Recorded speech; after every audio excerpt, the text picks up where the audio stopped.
wala naman daw inamin, figure of speech lang daw yung Davao Death Squad. Unang-una kasi, hindi naman resource speaker si Tony Panelo eh. Abogado siya eh, ni dating Pangulo. So, hindi naman siya resource speaker. Pangalawa, nakita naman natin inamin ni former president yung talagang responsibility niya. Inamin niya, inako niya eh. Yung mga problema, kung halimbawa nagmumura si former president sa Senado, tapos inayaan natin magmura dito, what prevent others to make that kind of statement as well? Papatay. Halimbawa, si Laila de Lima, o sabihin niya, patay, o contempt mo siya, or pag hindi winidraw. Kasi pinabayaan natin. So, huwag natin hayaan na dungisan yung institusyon. Hayaan na nating dungisan tayong mga parliamentarians. But yung mismong institusyon na mapapunta yung record ng mga sinasabi ng bawat isa dyan, nababasahin ng mga susunod na henerasyon, nakakaya tayo. Alam natin na sinabi ng ating Pangulo na ako na lang, ako ang responsable. Huwag niyong pagbintangan ng mga kapulisan ko. Ba't niya minumura yung mga pulis? Ba't niya minumura yung mga pulis? Ba't pinabayaan niya? Sino ba nag-utos na patayin? Shoot them dead. Sino ba nagsabi nun? Siyempre na-involved din ang mga kapulisan natin. O yun naman pala ang sabi ng leader natin, commander-in-chief pa natin yan. Titirahin natin. Collateral damage. Collateral damage ba yung napatay na 3-year-old? Napatay na 9-year-old? Collateral damage ba si Kian Alejandro? O sinasabi nila, ilan ba ang napatay ng mga drug lords? Ilan ba? O, sa data na kinuha namin sa Philippine National Police, wala pang 100 eh. Ilan ang napatay ng mga drug pushers? Drug pushers na mga talagang mahihirap. More than 7,000. Ilan ba ang napatay ng mga drug users na dapat hindi patayin? Dapat rehabilitate. 440 people.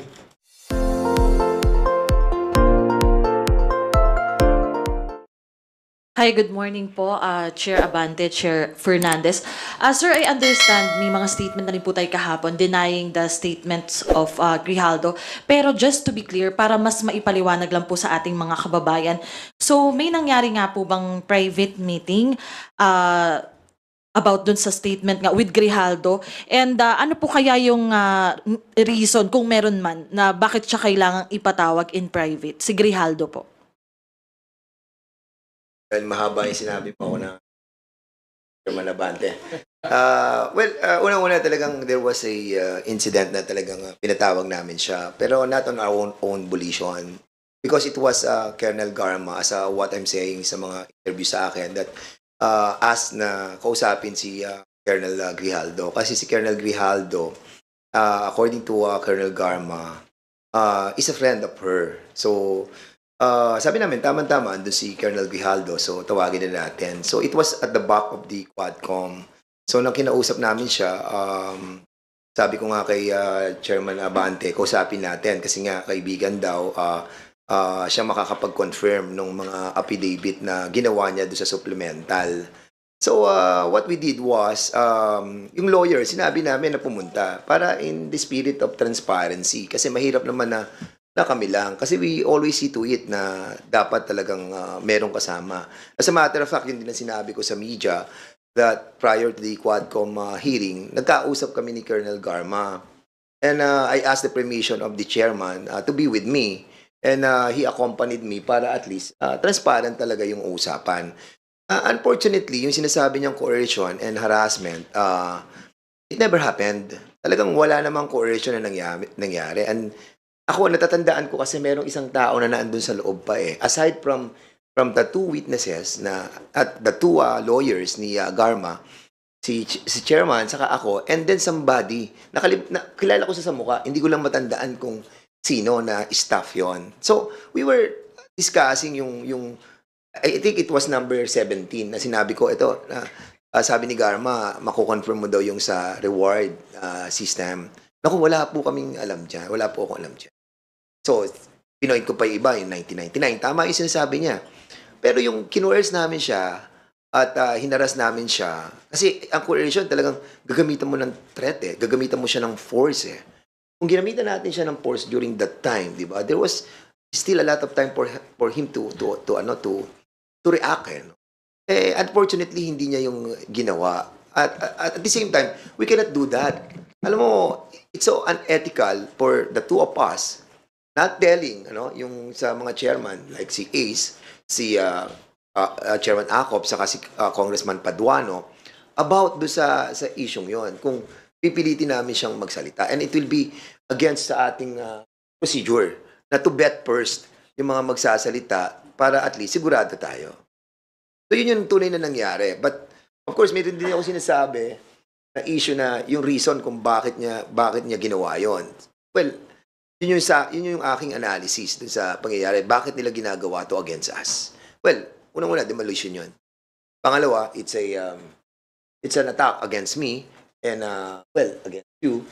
And most likely, they really wanted to discredit the whole of the Quadcom. And it's quite unfair, no, to all of the members of the Quadcom, especially the chairman. What happened nang invite namin with our own volition na to talk to Colonel Grijaldo because it was asked by Colonel Garma. And sa amin, yun ang nakita kong naging repercussion ng ginawa namin. But of course, in every betting that we are doing, we always see to it that there are people around. Opo, sorry, follow-up lang sir dun sa sinabi nga yung nakikita nyo itong ay demolition. Ano rin po yung masasabi nyo na paulit-ulit sinabi ni former President Duterte na subornation of perjury at sabi nga niya maghahain pa siya ng kaso against about this against you po sir. Ano pong masasabi niyo ron at bakit po ba nung meeting wala ring abogado mismo kasi ang nasabi niyo po ang may abogado si Garma but po walang abogado si Grijaldo? Kasi betting process pa lamang yun eh. Alam mo sa Kongreso, kinakausap muna namin and then kapag nalaman namin na pwede nating i-validate yung mga sinasabi niya, then the lawyers will come out. So, that time, wala namang lawyer na dala si Grijaldo during that time Ang may lawyer doon is si Garma. And that's the reason why we asked na kung pwede yung dalawang lawyer pumunta doon para at least transparent yung usapan. Now, kung nagsabi siya na, yes sir, kinocontrol ko po yan, alam ko po yung reward system. And then, bring your lawyer. Yun ang namin, yun ang sistema ng procedure namin sa betting Kasi otherwise, kung una pala may co-coerce na namin siya. Alam namin, babalikan kami niyan. We're not like that. And you have to remember that we have a lot of evidences already. As a matter of fact, yung ating pong sinasabi natin na corroborative, na-corroborate na Actually, hindi naman kay Colonel Garma nagsimula yan Doon sa dalawang PDL na kinorroborate ni Jimmy Portalesa, kinorroborate ni Warden Padilla. Saka lamang dumating si Colonel Garma. Saka lang dumating si Commissioner Leonardo.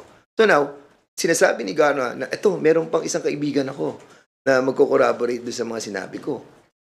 Well, actually, kahit wala siya, hindi nga siya pinag-uusapan namin. Kaya nagulat ako nang nandun lang siya, nagsasalita siya against us. Well, script nila yun Bahala sila doon. Well, panindigan niya kung ano magiging repercussion sa kanya. Dahil nga, we will not take that sitting down. Of course, yung kanyang affidavit na kinores, hinaras, and under oath siya, mabigat yun. And now we will do something. And this will be collective. I mean, not me, not him, but the whole of the Quadcom. Because the integrity of the Quadcom is at stake here. And we have done nothing wrong. Sir, sorry yung sa statement lang po ni former President Duterte about subornation of perjury, ano pong masasabi nyo doon na he even said na magfa-file siya ng case about this? Well, ako, carry on. We will take action on that. Kung magpa-file sila sa amin, then yun ang mga repercussion of the things that we are doing for the Quadcom and for the Filipino people. And if this is the way that we need to act on certain things that happen, then we will confront the issue. Next questions from Tina Pangaliban Perez of GMA7. Sir, clarification lang. Sinabi niyo script nila yon. Kanino po? Kung nag-affidavit siya doon, tapos, well, actually, sa totoo lang, kaya ako nasabing script yan. Alam niyo kung bakit? Kasi nga, during the time of our investigation, yung kay Colonel Andulan, yung sa issue nung namatay si Cesar Perez, na kung saan si Colonel Andulan, siyang humuli kay Councilor Norbin Tamisin ng Los Baños, Laguna. And I am very particular of that issue. And then suddenly, yung CCTV lumabas.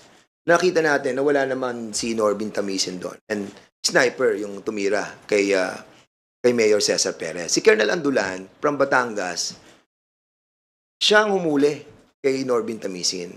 So, when I was asking the Colonel Andulan about ano yung relationship mo kay Gerald Bato, sinabi niya na na-assign siya doon sa PNPA. And sa PNPA, during that time, yung anak ni Gerald Bato was in school, first year as plebo. So, yun ang sinabi ko, yun ang relasyon mo. And then suddenly, yung issue.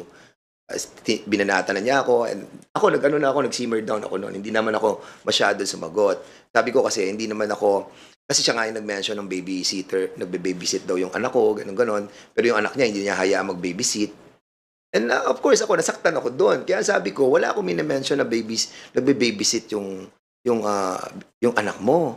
I don't want to demean the position of the men in uniform.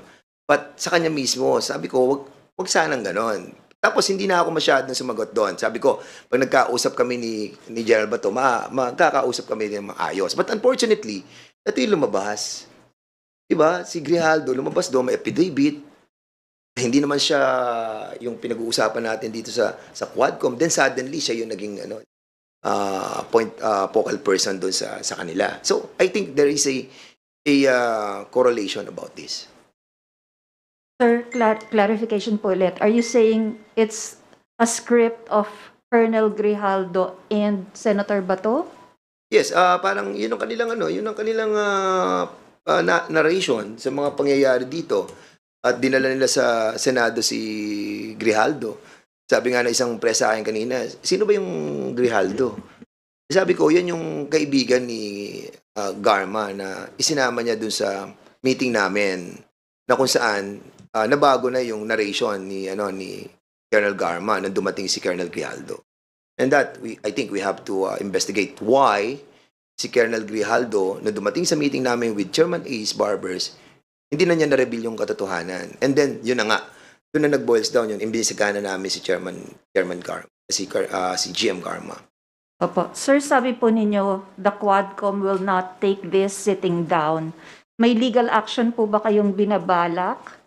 And kung meron po, sino po yung kakasuhan nyo and ano pong kaso? So we haven't talked about it yet, no? But ako, sa akin, kami ni Chairman, actually ngayon lang kami nagkita ni Chairman Abante.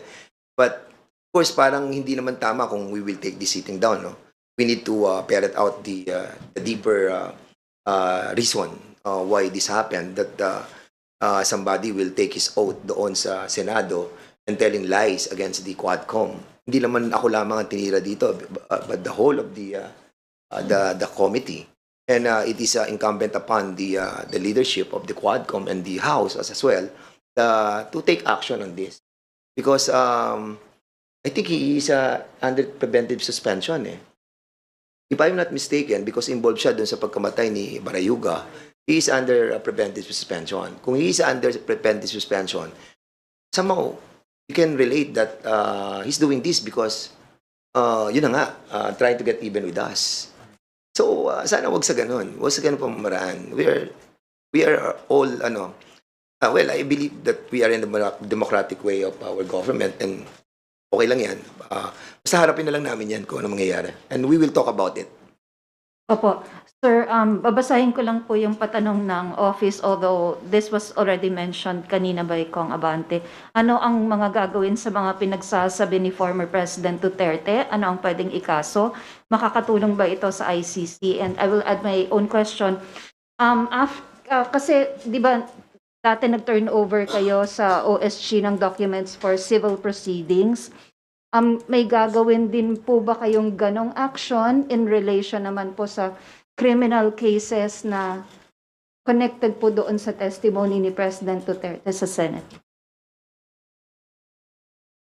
Well, nabanggit ko na, binanggit ko yung Republic Act number 9551, no?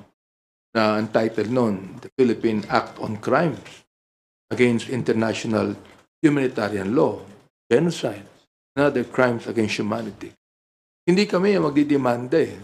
I mean, sa amin po, sa Quadcom sinabi namin po ulit-ulit we just want justice to be done. Bilang chairman ng Committee on Human Rights, we just want justice to be done. Now, naniniwala naman kami sa war on drugs Pinapaniwalaan namin yan Ayaw namin ng drugs sa Pilipinas Ayaw natin manatili ang mga drug laws sa Pilipinas. Pero, was it necessary to kill more than 20,000 people para lang ma-stop yung drugs sa ating bansa? No. Meron sa tinabi na collateral damage. Collateral damage ba yung napatay na 3-year-old? Napatay na 9-year-old? Collateral damage ba si Kian Alejandro? O sinasabi nila, ilan ba ang napatay ng mga drug lords? Ilan ba? O, sa data na kinuha namin sa Philippine National Police, wala pang 100 Ilan ang napatay ng mga drug pushers? Drug pushers na mga talagang mahihirap. More than 7,000. Ilan ba napatay ng mga drug users na dapat hindi patayin? Dapat rehabilitate. 440 people. Ngayon, yung ba collateral damage ba yun? Yung ba yung sinasabi ni Senator Bato na shit happens? Yung ba shit happens lang ba yun? May pambihira naman buhay ito. Ano ba ibig sabihin ng shit? Baka hindi niya alam ibig sabihin ng shit sa American expression. Mura yun Di ba? Shit happens? Ganun lang ba yun? See that? So, ibig sabihin, kung walang accountable dito, ano mangyayari? Di ba? Sa amin, nais lang namin ang katotohanan mailabas dito. Oo, para makapagpagawa kami ng mga batas na hindi na maaaring mangyari pa ang extrajudicial killings. Nag-file na nga kami ng unang-unang bill tungkol dyan na making extrajudicial killings a heinous crime. Yun na yung aming pinail Oo. Kaya bahala na po yung mga agencies po natin na mag-imbestiga. Dahil kami po, in aid of legislation yan. Sinabi ko na rin po, in aid of prosecution. Bakit po? We're not the one prosecuting. But we are telling the prosecutors, we are telling DOJ, yan na. Naimbestiga na kami. Alam nyo na kung sino may kasalanan. Kayo na ang bahala o prosecute. Sapagkat kami, ito lang ang maaari namin gawin. Pero ang maganda din doon sa briefly lang ang maganda sa nagiging investigation natin, na-expedite po natin yung pagpapile ng mga cases ng ating pong executive department. Like for example, tung sa preservation assets na we recommended na ma-preserve yung mga corporations like yung Empire 999, yung mga ganon, siyam yan. Na ngayon po, nag-issue na si Secretary Lucas Bersamin. And we are so happy that all the evidences that we have gathered have been submitted to them for their perusal. At nagkaroon po tayo ng positive reaction. Maraming salamat po. Sir, dun sa issue ng criminal cases, gagawin niyo rin yun? Magta-turn over din kayo ng documents? Oh yes, pag hiniling po ng DOJ that we could turn over the documents, we will do it. Anyway, sinabi ko na rin naman na DOJ is always watching the Quadcom. At talagang public naman lahat ng mga dokumentong ito. So, they could be able to get that. Dahil kami naman, we cannot even prosecute So, talagang in aid of legislation lamang kami. So, commendatory lang kami. Para sabihin namin sa DOJ, ito lahat ng mga documents, kayo na bahala rito. What are you gonna do about this? Ay sa maganda nangyari doon, nagkaroon ng para siyang liaison officer dito. And lahat ng ginagawa namin directly, immediately are being taken action. Kaya lahat na expedite. Ito ito talaga ang katotohanan. Ito, para sa malaman po ng taong bayan. Willful killings to, affected thousands of civilians. Ang sabi nga po ng ICC, ang estimate ng napatay from 12,000 to 30,000 deaths between July 2016 and March 2019 alone. O sabihin na natin na maraming napatay ng mga drug pushers. Sabihin na natin. Kaya sabi ko kanina, ilan ba napatay na drug lords? Ilan ba napatay na drug lords? Okay. Si Kerwin Espinosa, na sinasabi po ng PIDEA na drug lord, nakakawala pa ngayon eh. Okay. Nakakapagtaka, yung former administration, lahat na-dismiss ang kaso eh, ni Kevin Espinosa eh. Ang tanong ko, bakit? Sinabi ng PIDEA hanggang ngayon, nasa drug list pa ang pangalan ni Kerwin bilang drug lord. Ba't pa siya nakakawala? Kung talagang drug lord siya, hulihin na siya. Bakit andun siya nakakawala? Napatay ba? Hindi. Sinong napapatay? Yung mga mahihirap na mga tao na ang sabi po ng iba, kaya kami naging drug pusher, pulis din ang nagbibigay ng drug sa amin. Nakausap ko ang isang tao. Ang sabi niya sa akin, ganito karamihan po daw ng mga drug pushers, pulis ang nagbibigay ng drugs. Ano pong ibig sabihin nun? Di ba? Alam natin na sinabi ng ating Pangulo na ako na lang, ako ang responsable. Huwag niyong pagbintangan ng mga kapulisan ko. Ba't niya minumura yung mga pulis? Ba't pinabayaan niya? Sino ba nag-utos na patayin? Shoot them dead. Sino ba nagsabi nun? Siyempre na-embolden ang mga kapulisan natin. Yun naman pala ang sabi ng leader natin. Commander-in-chief pa natin yan. Titirahin na natin to. May reward pa. So, ang tinatanong ko, ano ang pagkakaiba ng drug pusher na yun lang ang kanyang trabaho? Mahirap na tao ito na kumikita sa drugs para makakain sila. Anong pagkakaiba niyan sa pulis na pumapatay din ng drug pusher upang magkaroon ng pera? Anong pagkakaiba? Wala pagkakaiba eh.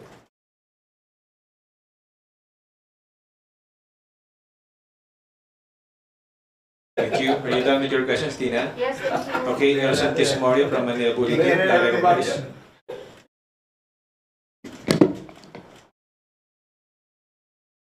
Hello po, Kongs.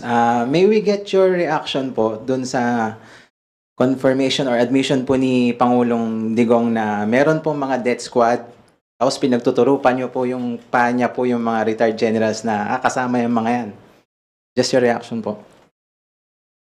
Well, katulad ng sinabi kanina ni Chairman Abante, merong tayong batas Republic Act 9851. Doon sa 9851 kasi, kinaklaro doon yung defining and yung mga penalizing. Yung mga acts against international humanitarian law, genocide, saka yung crimes against humanity. At doon, meron din yung jurisdiction. Tapos yung mga local courts natin ang magte-take over, will take cognizance on that. At doon sa mga sinabi ng dating nating Pangulo, admitting, yung kitang-kita naman, klaro naman, di ba? I think, alam mo, hindi ko alam kung, alam natin, si Presidente mahilig siya mag-joke. Sometimes hindi na natin alam kung ano yung katotohanan, kung ano yung mga jokes, ano yung tipong pinasasakay lang tayo.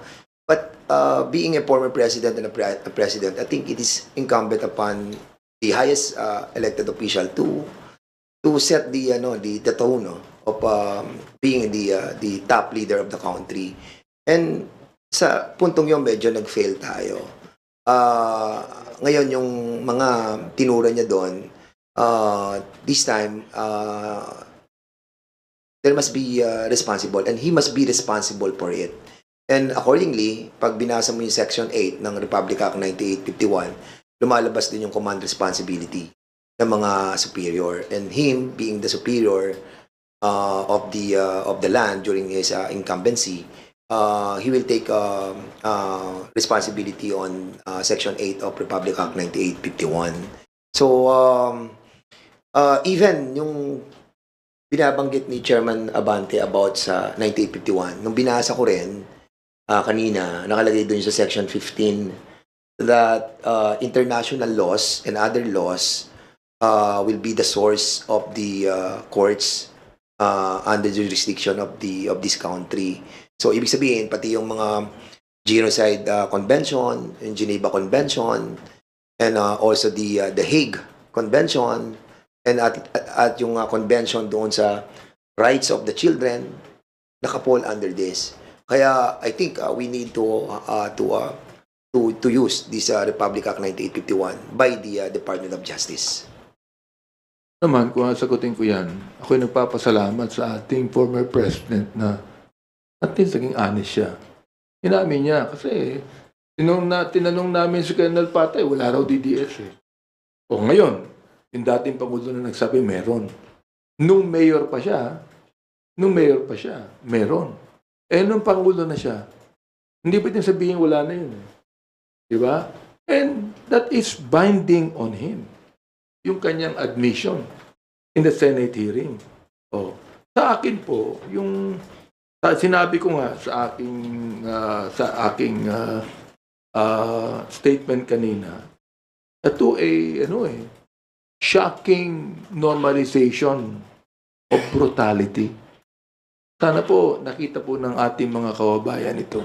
Ito ba ang nais natin na maging katulad po tayo ng Mexico?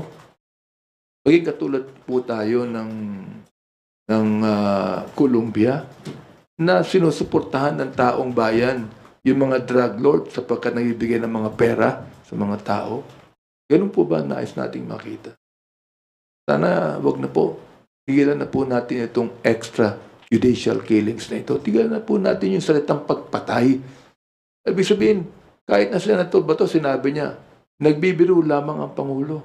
Aba, masamang biro yun Yung papatay ka, kung biro lang yun, masama mo biro yun. Kung halimbawa, sabihin ko sa'yo, papatayin kita, tapos mamaya sabihin ko, nagbibiro lang ako, natakot ka na. Diba? Natakot ka na.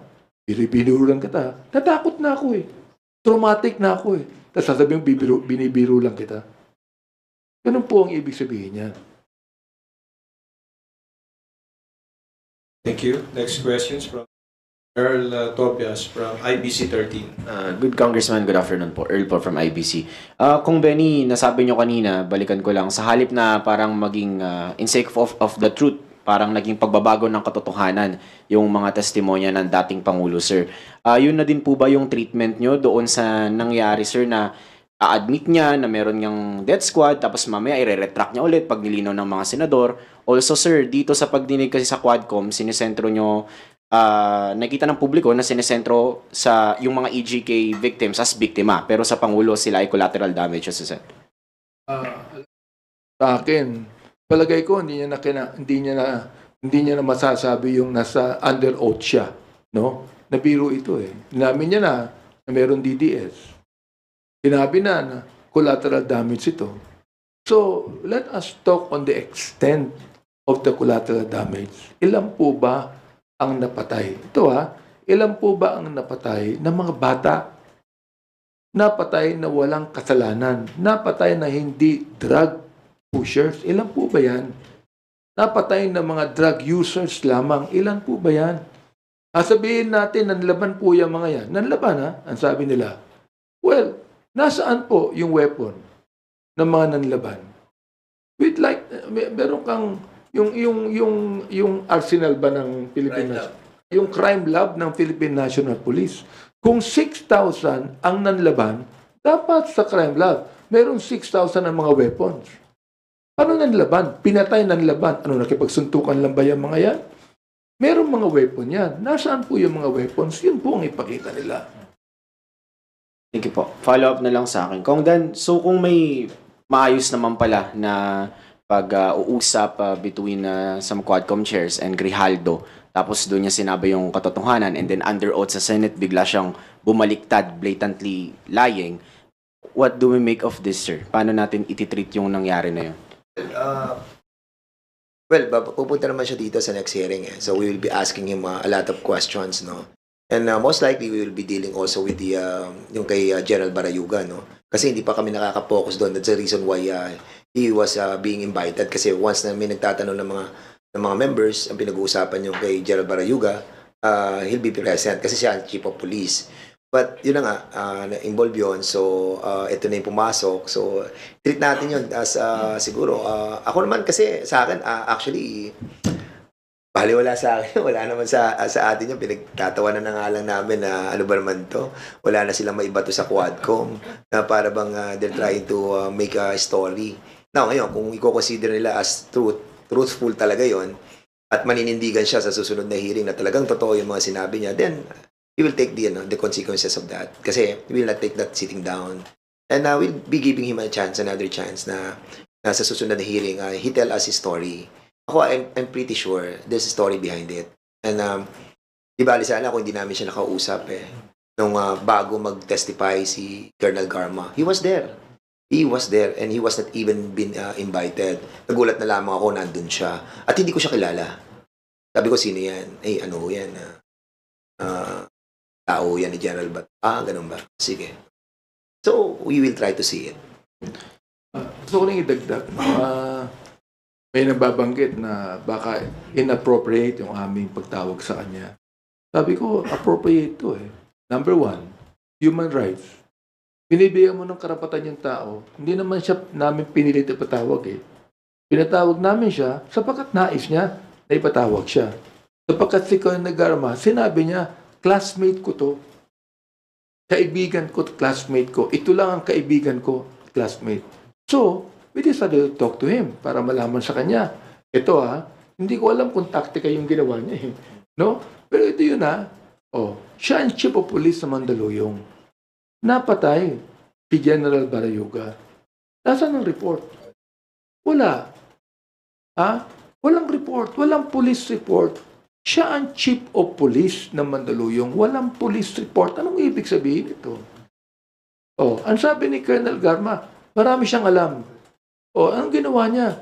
Yung mismong kaibigan niya at classmate niya, nilaglag niya. Yun ang problema doon. Hindi ba? Yeah, actually, sinabi nga niya doon sa hindi naman daw niya kaibigan. Parang pagkakasabi niya, classmate lang ako. Parang natatandaan ko yung sabi niya, classmate lang ako wala ko alam dyan.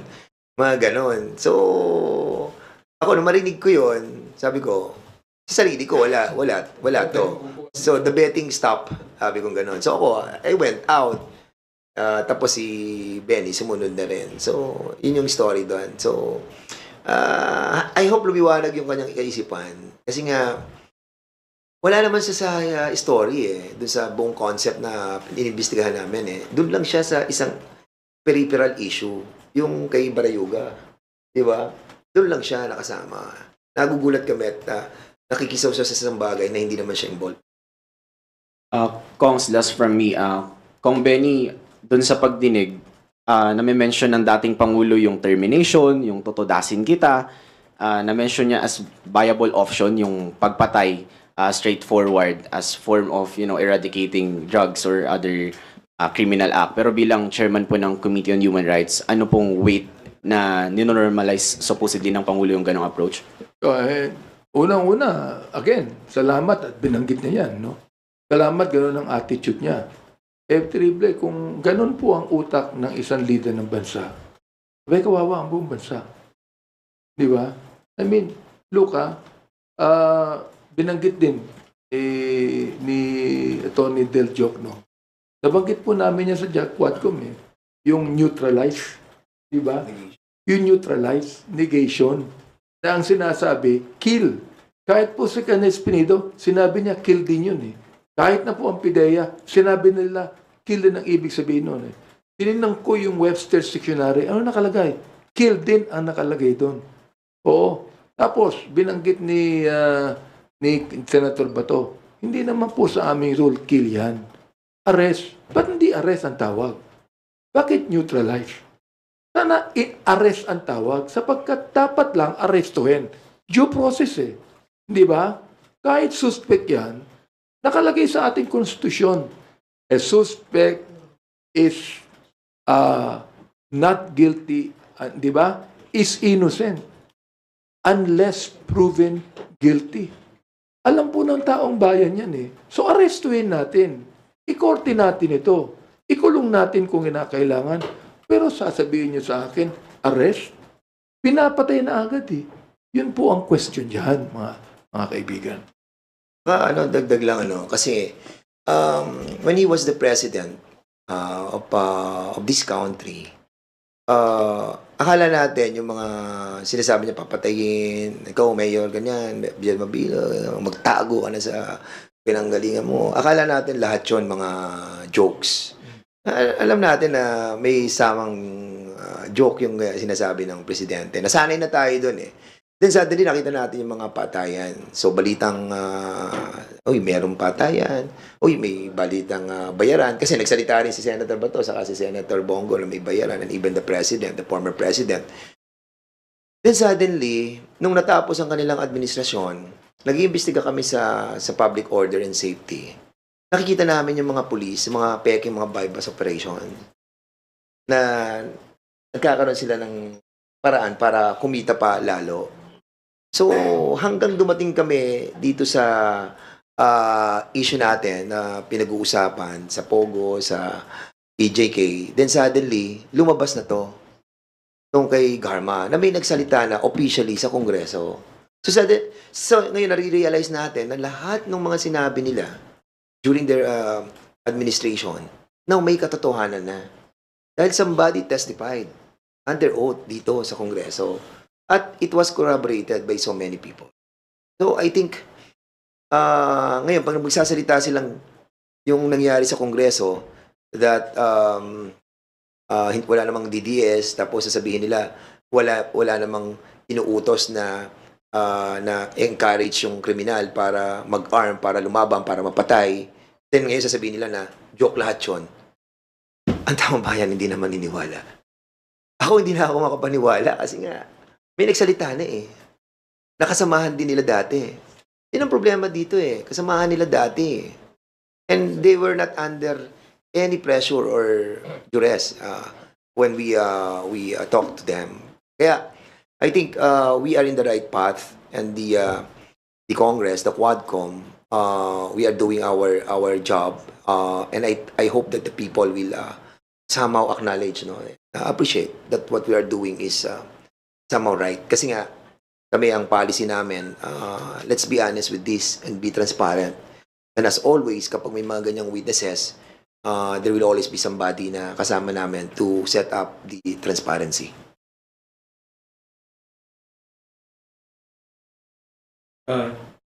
Billy Vegas from Abante. Your question. Pihitin ko lang po ng konti. Kumusta na po ba si Michael Yang? Kasi parang hindi na siya nababanggit ulit. Ngayong hearing namin ng November 6, it's about dangerous drugs. So doon na makikita natin yung kabuuan ng mga matrix that will be presented by the chair because siya yung sa dangerous drugs eh. So by Wednesday expect na ang pag-uusapan po natin yan sila Jimmy Guban, yung mga sa drugs and everything. So ayun, magkita-kita po tayo doon. Ako rin, gusto kong kumustahin si Michael Yang eh. Oo. Mukhang wala sa Pilipinas eh. Mulang naga-around the world. Oo, si Michael Yang.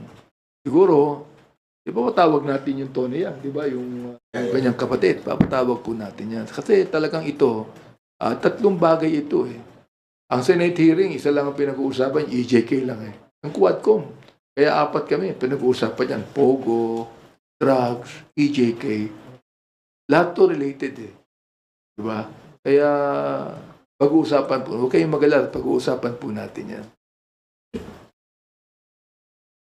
Hingi lang din po ng reaction doon sa sinabi sa Senate kahapon na ayaw niyo raw magbigay ng address. Mga gusto nila ipatawag. Yung address? Well, actually, ang inaano ngayon, parang nadinig ko, na yung address doon kay Kerwin Espinosa. Kasi ang ating COMSEC, they course it through the PNP. Hindi naman tayo ang direct na nag-imbita kay Kerwin Espinosa. Ang nag-invite doon si PNP. So, dapat ganun din ang gawin ng Senado. Huwag nila i-course through sa atin. I-course through nila sa PNP. And doon sa kay Jimmy Guban para nadinig ko rin ata, yung kay Jimmy Guban. I-course through nila yon sa Bucor. Not sa amin. Kasi nga, may responsibility yung protection and security ng mga PDLs is under the Bucor. Not with the House of Representatives. Kaya, I think they're barking on the wrong tree. So, I hope that they'll be careful about it. Yung Sandro Chona, pambilyonaryo. Ay, Kong Benny and Kong Dan. Sir, personally, kayo po ba naniniwala na may inamin si former president kahapon? So, tingin niyo po ba may pag-ako on his part? Kasi, ang binabanggit po kaninang umaga ni Attorney Panelo, wala naman daw inamin. Figure of speech lang daw yung Davao Death Squad. Unang-una kasi, hindi naman resource speaker si Tony Panelo Abogado siya ni dating Pangulo. So, hindi naman siya resource speaker. Pangalawa, nakita naman natin inamin ni former president yung talagang responsibility niya. Inamin niya, inako niya Yung mga pagpatay na yan, yung DDS niya, inako niya yan Ngayon, kung sasabihin ng ibang mga abogado niya na nagbibiro lang siya, hindi ko na alam kung anong sa totoo lang, sabihin ko sa inyo, pag ako sinabi sa akin na papatayin ako, matatakot ako Di ba? Oo. Tapos sabihin sa akin, hindi, nagbibiro lang ako. Mahirap yan tayo. Ako tingin ko kasi that era was already passé That's already done. I mean, let's face it, we evolve, to find out that those kind of treatment to the Filipino people about joking on serious matter will not be considered rightly by the Filipino people now. Kasi nga, I think the Filipino people are now waking up na nakikita po nila na may mali. Precisely because somebody na within their group have spoken about these things. So, tapusin na po natin yung mga joke-joke kapag once na nagsabi ka na doon. That's it di ba?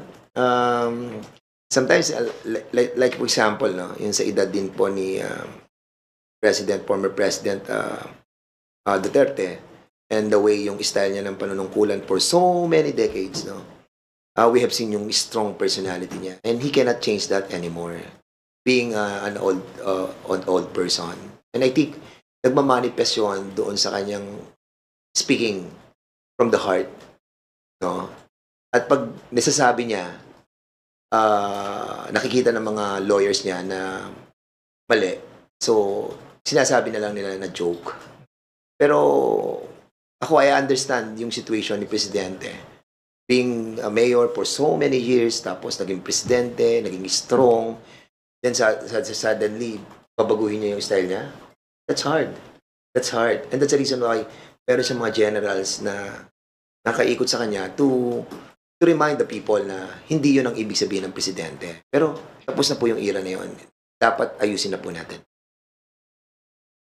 So, sir, tingin nyo wala nang kawala? Talagang dire-diretso na dun sa crime against humanity and possible makarating nga ng ICC, gamitin sa ICC yung kanyang pronouncement at pag-amin? Kasi alam nyo, I'm pretty sure, dapat ako, hindi ako pabor dyan sa ICC na ever since nagsalita na ako sa niyan dati pa But of course, the international community is really watching. The Republic Act 9851, nakita ko rin yan, nabasa ko na meron pala tayong batas na gano'n. Yung jurisdiction over this matter will be under the Philippine courts. And establishing special courts can be done by the DOJ according sa Republic Act 1951, and all the international laws must be considered as well. Now, kung magpa-fail po ang DOJ on doing their job on this matter, then the more na ICC will take cognizance. So I think it's really up to the DOJ to do their work. Sa akin, parang mas maganda na domestically na lang siya ma-prosecute, no? Para pag halimbawa, ang DOJ nagsabi na mayroong prima facie evidence na dapat siya ay ma-prosecute at ni-charge ng court dito, hindi na siya papatawag ng ICC. Dapat meron na ritong tinatawag na proper judgment ang ginagawa ng ating bansa Diba? Yun ang sa amin. Ako, naintindihan ko naman ang kalagayan ng ating Pangulo tulad ni Congressman Fernandez. Yan po namin yan kasi wala nang naging mayor siya. Magulo sa Davao Nung naging mayor siya, talagang sa Davao magulo. Ang daming NPA, ang daming drug pushers. Ginawa niya, nilinis niya. Yun din ang kanyang ginawang template sa buong bansa. Naunawaan ko po ang ating Pangulo tungkol dyan. Subalit, hindi niya pwedeng i-skirt ang responsibility ng isang leader ng bansa. Siguro kung siya ay a private person lang, magsalita siya ng ganyan, magbiro siya, okay pa Pero pang isang pangulo ng bansa, nagbiro ng ganyan, ginagawa lang sa babae, nakakatakot yan, gagayahin ng bawat Pilipino yan, maghahamon, sabihin na papatayin kita, biro lang yun. Baka gayahin na ng Pilipino yan, anytime. Yeah, actually, nangyari yan ng panahon nun. Naging strong yung mga mayor, mga nagmumura na rin. Maraming ganun. Maraming nag-emulate ng ginagawa niya. And I hope na mag-stop natin na po talaga yan. You know why? Sana hindi ka magmura pag governor ka na. Alam mo kung bakit ko nasasabi na dapat this have to stop. Yun ang sinasabi natin, the law must be applied to all or none at all, di ba? Ngayon, ang problema, kung halimbawa nagmumura si former president sa Senado, tapos inayaan natin magmura dito, what prevent others to make that kind of statement as well? Papatay. Halimbawa, si Laila de Lima, o sabihin niya, patay, contempt mo siya, or pag hindi winidraw. Kasi pinabayaan natin. So, huwag natin hayaan na dungisan yung institusyon. Hayaan na natin dungisan tayong mga parliamentarians. But yung mismong institusyon na mapapunta yung record ng mga sinasabi ng bawat isa dyan, na babasahin ng mga susunod na henerasyon, nakakaya tayo. Nakakaya. Di ba babasahin nila, wala man lang nag-stand para i-delete o tanggalin yon sa record ng Senado? And even in us? Kaya nga sabi ko, pag dito, hindi ako papayag na paputin to record yan. Pabubura ko yan. I mean, that I'm point of order. I'm pretty sure all of the chairman and all the members will agree with me na hindi po natin pwedeng ilagay sa record yan. Lalabas dyan yan lahat ng mura. Lahat ng mga masasakit na salita na hinayaan natin. At tayo ang sisisihin ng mga susunod na henerasyon for that. I like our people to know na lahat po ng pronouncement ng Pangulo, kahit na pagumura niya, recorded po yan sa Malacanang Nasa archive yan. Lahat ng mga sinabi niya. Pag pagumura niya, alright. Kaya nga ako, pag may program ako, o mayroon akong nasasabi, kahit sa pulpito, may mga nagbabasa sa akin, minumura ako Bakit? Alam ko kung saan galing yun Di ba? But the thing is this. Yung PI, hindi lang mura yan Nanay ko, tinutukoy mo dyan Nanay ko yan Terrible mahal ko nanay ko Ba't mo kinakailangan murahin? Kung magagawa ka ng PI. Oo, siguro, yung gago matatanggap ko pa Kung talagang gago yan Yung tarantado, kung talagang tarantado yan. Sinasabi ko yan sa pulpito Kung talagang tarantado ka, hindi mura yan, totoo yan. Pero yung PI, pambira, pagtanggap ng ating kababayan yan, minumura mismo yung nanay niya, hindi ko katanggap-tanggap sa akin yan. Sir, last na lang. Sir, so if in case na pag umattend siya sa Quadcom, tapos ganon, anong gagawin natin, sir? Point of order. Ganun. Tapos we will try to remind him. Tapos pagpaulit-ulit pa rin, then we have to take action. Well, ako, ang nakikita ko dyan, I try to tell this to Chairman Ace Sabi ko, kapag ganon, nagsalita siya ng panay mura inabot natin doon, I think we have exhausted yung mga bagay na itatanong sa Senado. To be honest, I'm candid with that. Ay, naman, yung magandang nagawa sa Senado na umamin si former President about the DDS and also yung trying to convince yung mga criminals to take arms and for the PNP to kill them. So, yun, na-establish natin yun. And sabihin na nilang joke yun, whatever, bahala sila. Pero na-establish natin doon sa statement nun. And ako, okay na yun eh. Nakuha na natin pinaka-gist ng sinasabi natin na meron tayong DDS, merong patayan. Ang hindi lang natin masyado na-establish doon that they denied is yung reward. Yung kasi hindi yun inamin. Pero kung mapapansin nyo, yung sinabi, merong 7 na pangalan. At tinatanong doon kung binayaran yon. Tinanong ni Senator Risa yon eh. Ang sabi, hindi, mayayaman yun eh. Mayayaman yun, yung mga yun. Parang ganun ang pagkakaintindi ko. So, nandun yung denial about that matter. So, probably, yun yung mga issue na pwede namin explore. Kung more people will come out and try to reveal yung mga payment system that was that transpired during the past administration. Ako, I'm not against the Senate hearing, no? Pero lagay ko, hindi uso sa Senado yung point of order. Eh. Sa amin, ako sinabi ko na, niisip ko ba lang, pag nagmura ang ating Pangulo ng PI sa aming Quadcom, point of order pa rin yan. Point of order. Mr. Chairman, point of order. We should not allow any vulgar statement in this hearing. Ganun lang naman yun eh. Wala na yung magagawa niya. Kinakailangan po talaga, sansalain natin ito. Bakit? Kapag nasanay tayo dyan, yung mga bata sa mga kalye, ganoon na rin ang gagawin nila eh. Sandro, please bear with us as we are still about to accommodate stories from our media. I appeal to everyone to refrain from asking questions that have already been addressed by our resource persons. Lines Capante from GMA Online. Sir, morning. Sir, follow-up ko lang po yung kay Colonel Garma. Senate President Escudero said it's very important for her to appear in the Senate drug war probe.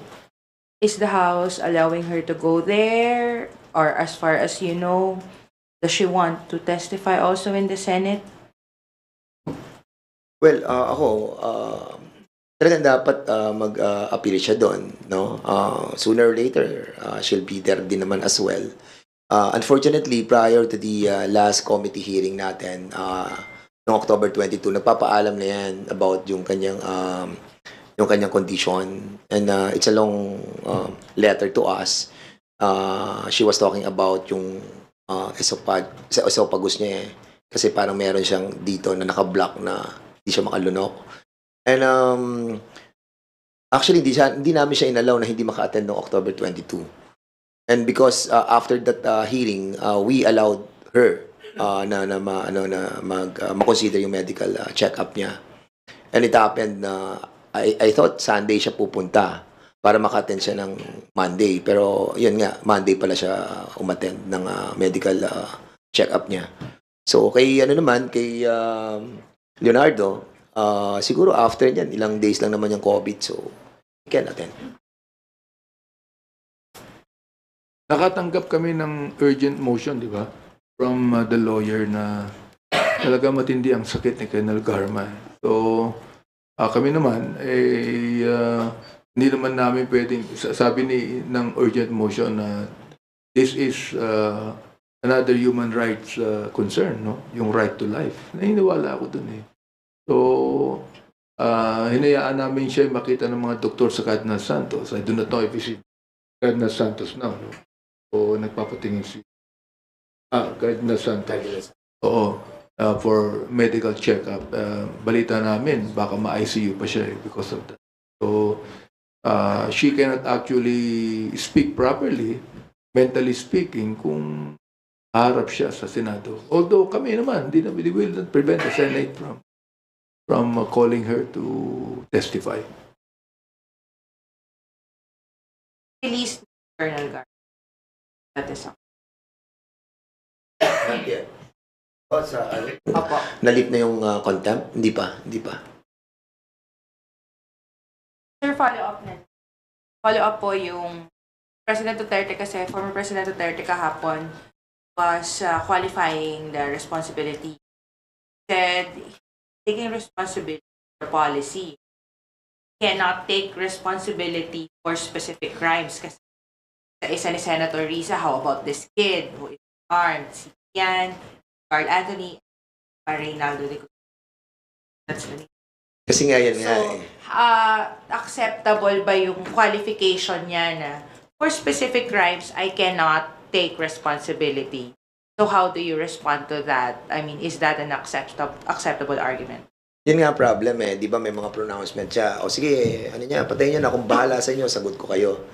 O then suddenly ngayon, pag may mga specific crime na nagawa, like for example, inarm mo yung ano, you're trying to tell yung criminal, o sige, i-ano mo siya, i-provoke mo siya para patayin siya ng PNP. So ginawa ng PNP. Alam mo, ito kasi, well, the level of knowledge of the president and all the generals and the chief PNP, they are far more intelligent eh. Let's accept it, Yung mga lower ranks, like for example, yung mga sergeant, teniente, major, captain.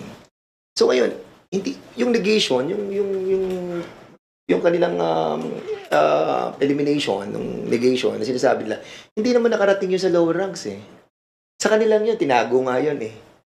O di ba, they accepted do sa Senate na it was being hidden. Now, ang bigat ng naging repercussion sa ating mga kababayan, you have to understand na hindi nga pantay-pantay ang level ng knowledge ng ating mga kapulisan. Merong mga mabababa, with all due respect with them, na hindi nila alam kung ano yung mga inuutos sa taas na hindi na ba nabababa properly sa kanila. Basta ang alam lamang, sige, patayin nyo yan, sagot namin kayo. O now, ngayon, pinatay mo yun. Ikaw responsible na pulis dyan. So, sagutin mo yan. Kung paano yung sinabi niyang pronouncement nila, nasagot kita. Kaya ngayon sinasabi ng presidente, sagot niya lahat. Pero in the proper court, hindi naman pwede yun. Hindi naman pwede ituro nung pulis na akong nag-utos sa iyo directly na meron direct knowledge at may witness. Wala namang ganun eh. Sinabi lang niya yung pronouncement niya. Tapos sinasabi ng mga generals niya, ng mga lawyers, joke lang yun. So ngayon, meron ng nangyaring krimen. O, bahala ka na. Yan ang problem na encounter ng mga kapulisan natin. I think it's a deception in the highest level that we have to accept the real situation of the members of the PNP. They have to confront yung mga issues and cases that will be filed against them. So I will never question the knowledge of the president being a lawyer, and a former prosecutor. Pero malinaw yung Republic Act 9851 eh. Oo. Kasama dun yung command responsibility or conspiracy. I mean, ang question ko, logic lang to logically. Ano ba ang basis ng pagpatay? Di ba policy? What is the policy of the government during his time? Shoot them dead. So bakit mabatay ang mga police? Gusto mo nilang pumatay? I don't think the policemen would like to kill eh. Hindi eh. Ayaw nilang pumatay. Oo. Nais ko din sabihin na nakakaawa din yung kapulisan nila na sinasabi nila, we are just obeying the command of the higher up. Kawawa po sila eh. So sa akin, logically speaking, what is the basis of the killings that have happened? Ang dami niyan. Policy. Who pronounced the policy? The former president.